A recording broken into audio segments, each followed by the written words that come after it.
So if people wanted to go bell ringing, say this week might not be that bad because it's not going to be too cold, at least for the next 2 days, possibly, right?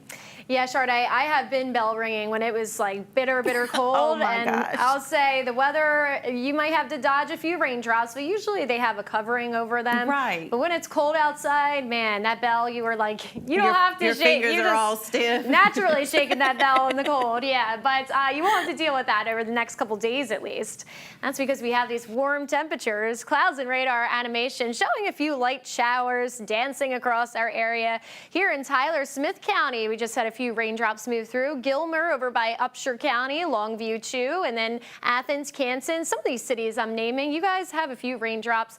Other than that, everyone else sitting with kind of mist, cloud cover. Those clouds will be filtering back in. We've had some clearing, but they will start to thicken up as we move into tomorrow. Here's our CBS 19 studio camera. I zoomed in on that roadway there so you can see it's a little drier than it was this time yesterday. This time yesterday we were getting good pour in Tyler as well. Temperatures are currently in the lower 70s, if not that, the upper 60s. Pretty mild for this time of the night.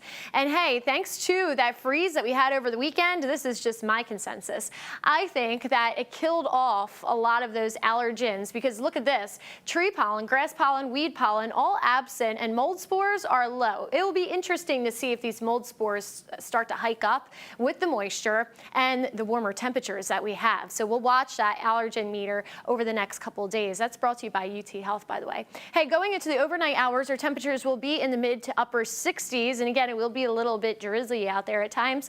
Going into our future skycast tomorrow morning, a few clouds that we're waking up to. Fog shouldn't be as dense, and that's because we have some breezy winds that are moving into the region as well. Around lunchtime, noon to 1 o'clock, we should have some clearing in those clouds for little peaks of sunshine. We'd like that because we've been without it the last couple of days. And then by 7 p.m., those clouds make a return. Thursday, we're expecting some rain as well as Friday, too. We'll look at that on the 7-day. But first, wind speeds for tomorrow, they're picking up. We'll have winds anywhere from 15 to 20, 25 miles per hour sustained, gusts up to 30 miles per hour. You might want to, if you have light, fluttery decorations out there, you might want to just take them in over the next couple days because the next couple days will be breezy here. Projected rainfall totals, this is by Thursday night. You can see kind of iffy, but as we move into Friday night, getting totals here mainly across areas north of I-30. So it looks like that system that we were tracking for Thursday going into Friday is going to stall out. So most of the rain will be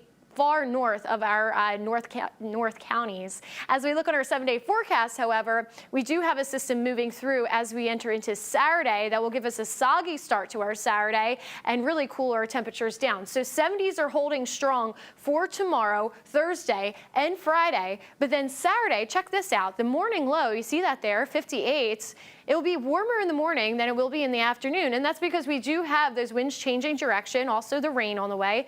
It will be a soggy start, and then Sunday we're back to typical morning lows in the lower 40s, and then by the afternoon, Sunday will be in the 50s. But here's the thing, when you go from that upper 70-degree temperature that we have Friday to those mid 50s on Saturdays, it's going to be a little bit of a shock. It's going to feel much different. So be aware if you're doing anything this weekend, it will be much colder. It's not going to be that milder air that we have placed in our region right now. As we move into early next week, you can see that temperatures will start to move towards the lower 60s for Tuesday with sunshine making a return for our first day of the winter solstice. This is brought to you by Baylor Scott & White. All right, thank you.